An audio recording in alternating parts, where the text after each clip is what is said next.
সকালবেলায় আজকে এসছি একটুখানি ব্যাংকের কাজে। তো এই যে ব্যাংকের সামনে দাঁড়িয়ে আছি, ডাক্তার সাহেব গেছেন একটু কাজে। তো দেখুন এখানে কি সুন্দর একটা পার্ক রয়েছে ব্যাংকের সামনে। এই পার্কটায় না যখন আমরা সকালবেলায় আমি আর ডাক্তার সাহেব হাঁটতে বেরোতাম, তখন আমরা এইখানে আসতাম, এসে বসতাম। জানেন কি সুন্দর পার্কটা, জানেন তো? আর ভেতরটা এত সুন্দর গাছপালা দিয়ে ভর্তি, দেখুন খুব সুন্দর। আর ওই যে দূরে বার্নিং পূর্বাস লাইফস্টাইলে স্বাগত জানাচ্ছি। আজকে হচ্ছে গিয়ে সোমবার, আর এখন বাজে প্রায় 11:30টারও বেশি হয়ে গেছে। গেছিলাম সকালবেলা একটু ব্যাংকে। অনেক দিন ধরেই ব্যাংকের কাজটা আটকে আছে, আজ হচ্ছে না কাল হচ্ছে না এই করে করে না আর হচ্ছিলই না। তারপরে আজকে সকালবেলায় ডাক্তার সাহেবকে বললাম যে কথা এমনি বলছি আর কি, যে ব্যাংকের কাজটা হচ্ছে না, পিছিয়ে পড়ে যাচ্ছে। বলে চলো আজকে যাই। আপনি তোমার কি সময় হবে? তাহলে যাব, আমার কি আছে। বলে না তুমি চটপট রেডি হয়ে নাও, আমি নার্সিংহোমটা একটু সামলে দিয়ে আসছি।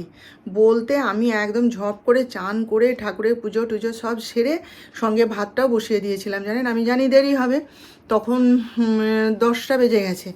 দিয়ে ঝপঝপ করে ব্যাস, ও তো কোনো কাজ বললেই আগে নার্সিংহোম ছুটবে। বলে তুমি রেডি হও, তোমার কাজকর্ম যতটা পারো সেরে নাও, আমি নার্সিংহোমটা একটু ঘুরে, ওখানে কাজ হচ্ছে বলে দেখে টেকে ব্যবস্থা করে দিয়ে আসছি। তো যাই হোক, আমার তো ভাত করাও হয়ে গেছিলো, জল খাবারও চটপট চটপট খেয়ে নিলাম। যিশু আবার বেরোচ্ছিলো, যিশুকেও একটু ছানা আর মিষ্টি খাইয়ে পাঠিয়ে দিয়েছিলাম। দিয়ে তারপরে এই ব্যাংকের কাজ সেরে এই ফিরলাম। আমি বলি না তুমি যতক্ষণ না আসবে আমি আর ড্রেস করব না। বলতে আসতে চট করে রেডি হয়ে নিয়ে গেছিলাম। কি রোদ বাইরে, বাপরে বাপ! যেদিন দেখবেন কাজ থাকে বাইরে না, সেদিন যেন রোদটা একদম ফাটিয়ে মারে, সে দাঁড়াতে পারছি না। তার মধ্যে এবার তো টোটো পাওয়া যায় না, কোনো রকমে তো সেখানে গিয়ে পৌঁছালাম। তারপর সেখান থেকে বেরিয়ে আসছি, ছাতা মাথায় দিয়ে অনেকটা এসছি। জানেন ওখানে সামনেই টোটো স্ট্যান্ড রয়েছে, কিন্তু সেখানকার কোনো টোটো যাবে না, ওরা বেশ অনেকজন লোক না হলে যাবে না। হাঁটতে হাঁটতে আবার এই মোড়ের মাথায় এলাম। ইতিমধ্যেই যিশু ফোন করেছে, বলে মা কোথায়? তো বললাম এরকম, বলে আমি বাড়ি ফিরছি, আমি আসছি, দাঁড়াও। বলে তুই কতক্ষণে আসবি? সে নার্সিংহোম কোথায় আর এটা কোথায়? বলে তুমি দাঁড়াও না, আমি আসছি। এবার ডাক্তার সাহেব আর দাঁড়াবে না, সে বলে তাহলে আমি চলে যাচ্ছি। টোটো ধরেছিলাম, তাকে ছেড়ে দিলাম। জানেন, কারণ ও যদি আসে ও তো কথা শুনবে না। এবার আসবে, এসে দেখবে মা নেই, ব্যাস রাগ হয়ে যাবে। আমি বলি তুমি তাহলে এগো, আমি দাঁড়াচ্ছি এখানে বলে ওই দোকানের সামনে ফাঁকা জায়গা ছিল, সেখানে দাঁড়িয়ে দাঁড়িয়ে দাঁড়িয়ে দাঁড়িয়ে মাঝে একবার ফোন করেছিলাম যে তুই কি আসবি না আমি চলে যাব। বলে তুমি দাঁড়াও, আমি আসছি বলে সে সে তো ছাড়বেই না ছেলে আমার। হ্যাঁ না না আমি যাচ্ছি, দাঁড়াও বলে তো গেল। গিয়ে তারপরে আমাকে নিয়ে এই এই বোধহয় মিনিট 3-4 হলো বাড়ি ঢুকেছি। কি রোদ জানেন, তেতে পুড়ে যাচ্ছে শরীর, বাপ রে বাপ। সানস্ক্রিন কোথায় লাগে, এত রোদ! সানস্ক্রিন কেন, সানস্ক্রিনের বাবাও কিছু করতে পারবে না, এত রোদ। যাই হোক, কাজটা শেষ হলো মানে সঠিকভাবে, এটাই ভালো লাগছে। তো চলুন এবার জামা কাপড় ছাড়ি, ছেড়ে একটুখানি জল টল খাই, খেয়ে বাকি রান্নাটুকু শেষ করে নিই, তারপর আবার আপনাদের সাথে কথা বলছি, ঠিক আছে? আমার ডিম সেদ্ধ করার মেশিনটা হয়ে কি সুবিধা হয়েছে দেখুন। এসে কথা বলতে বলতে ড্রেস চেঞ্জ করতে করতে চট করে ডিম সেদ্ধ দুটো বসিয়ে দিয়েছিলাম। দিয়ে এই যে ওরা আবার চট করে খেয়ে বেরিয়ে যাবে, ডাক্তার সাহেব আবার কখন চলে আসবে খেতে। কালকে যেমন জানেন রান্না করছি, তখন রান্না শেষ হয়নি, ভাগ্যিস মানে ওই কলমি শাক ভাজা আর ওই সব রকম সবজি দিয়ে একটা তরকারি সজনে ডাঁটা ডাঁটা ছিল, সেই সব দিয়ে বানিয়ে দিয়েছিলাম। জব করে চলে এসছে, এসে বলে আমার ডাল লাগবে না, যা আছে তাই দাও, আর একটা ডিম ভেজে দিলাম, দিয়ে ওই দিয়ে খেয়ে বেরিয়ে চলে গেল। ওই জন্যে ওদের জন্য এই ডিমের ঝোলে বসিয়ে দিলাম। আর একটু শাক ভাজা করব, শাক কাটা হয়ে গেছে, এটা হয়ে গেলে ডিমের ঝোলটা হয়ে গেলে শাক ভাজাটা করবো, ব্যাস হয়ে যাবে। দেখুন রান্না সব কমপ্লিট করে ফেলেছি 1 ঘন্টার মধ্যে। এই যে একটুখানি বেগুন পোড়া করেছি, পরে মাখবো, এখন আর এনার্জি নেই। এই যে একটু আজকে লেবু দিয়ে বাটা মাছের টক বানালাম। প্রথমে ভেবেছিলাম সর্ষে বাটা দিয়ে করব, তারপরে আর সর্ষে বাটা আর বাটতে ইচ্ছে করলো না। আর আমার কাছে রেডিমেডটাও নেই, শেষ হয়ে গেছে। আর এই যে লাল শাক ভাজা করেছি, আর এখানে হচ্ছে ওদের জন্য ডিমের ঝোল। বাস ফটাফট রান্না করে ফেলেছি, কিন্তু এখন কেউ বাড়িতে নেই।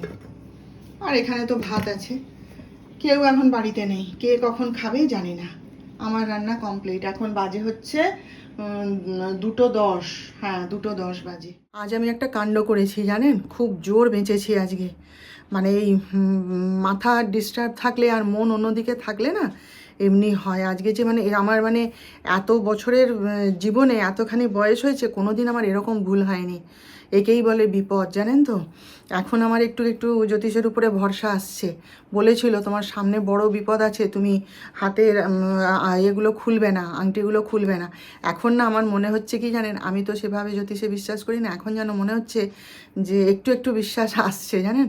একটুখানি বেরিয়েছিলাম যিশুর সাথে, আমাদের একটু কাজ ছিল, বিশেষ কাজ ছিল, তো সেই জন্যে বেরিয়েছিলাম। তারপরে গিয়ে ফেরার পথে একটা দোকানেও যাওয়ার ছিল, তো দেখি না দোকানটা বন্ধ। দিয়ে তারপরে আবার একটু যিশু বলে চলো একটু গৌরাঙ্গ সুইটস থেকে ঘুরে আসি। বেরিয়েছি যখন অমুক তমুক, কী যে হলো, মনটা মোটে চাইলো না জানেন তো। আমি বলি না বাড়ি চ, মনটা ভালো লাগছে না। বলে কেন মা? আমি না তুই বাড়ি চ, তো মন ভালো লাগছে না একদম, চ। দিয়ে তারপরে একটা মেসেজও আসার ছিল, আমরা সবাই অপেক্ষা করছিলাম সেই জন্যে। দিয়ে বাড়িতে ঢুকেছি, এসে জানেন তো, এসে দেখি গোটা যা দরজাটা খুলেছি সমস্ত ঘর মানে সে অসম্ভব রকমের ধোঁয়া, মানে কোথাও আগুন জ্বললে যেরকম ধোঁয়া হয়ে যায়।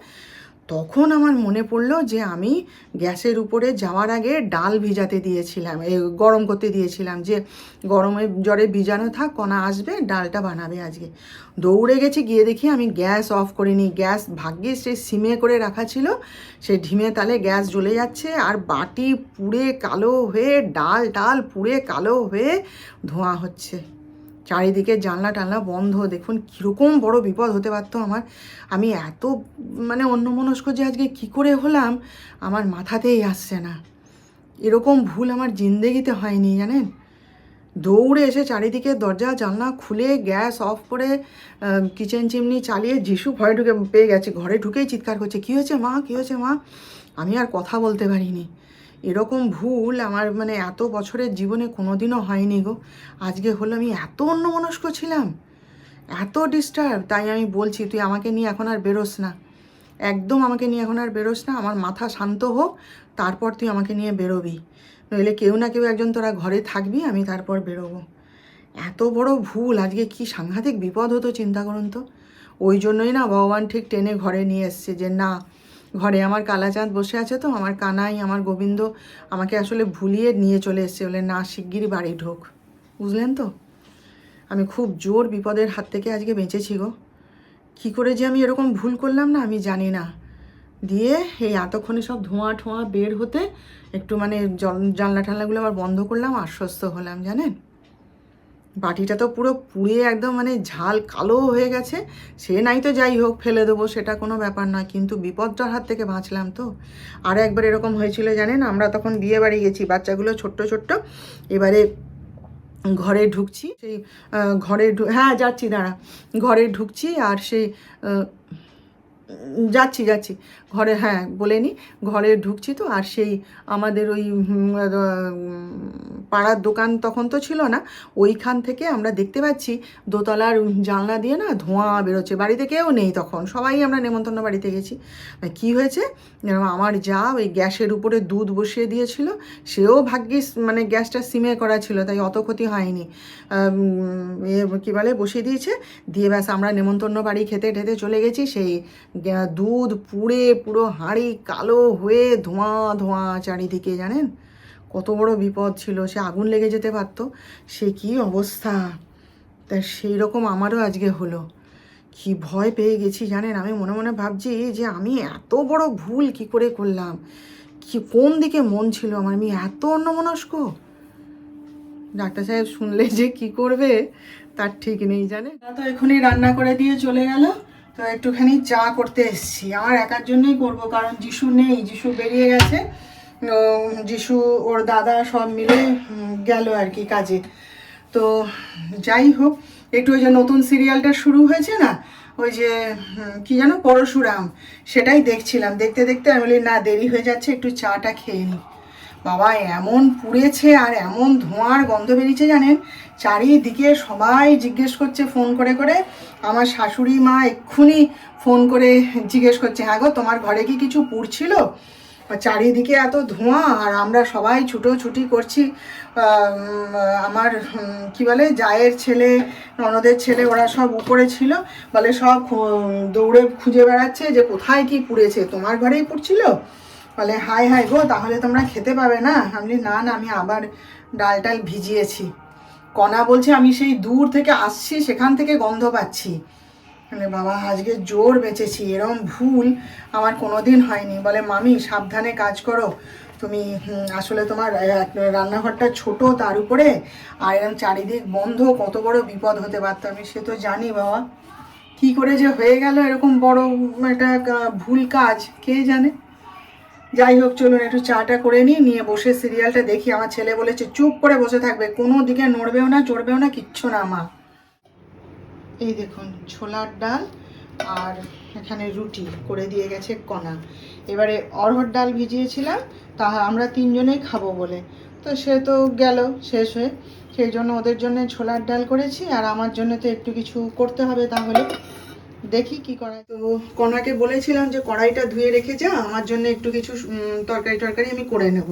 তারপরে এখন আর ইচ্ছে করছে না গো, এখন প্রায় 9টা বাজে। যিশু এলো এক্ষুনি, যিশুকে আবার খেতে দিলাম। বলে মা খিদে পেয়েছে, আমার কিছু খাওয়া হয়নি, তাই ওকে আবার একটুখানি খেতে দিয়ে এলাম। আমি বলি তাড়াতাড়ি রুটি খেয়ে নে।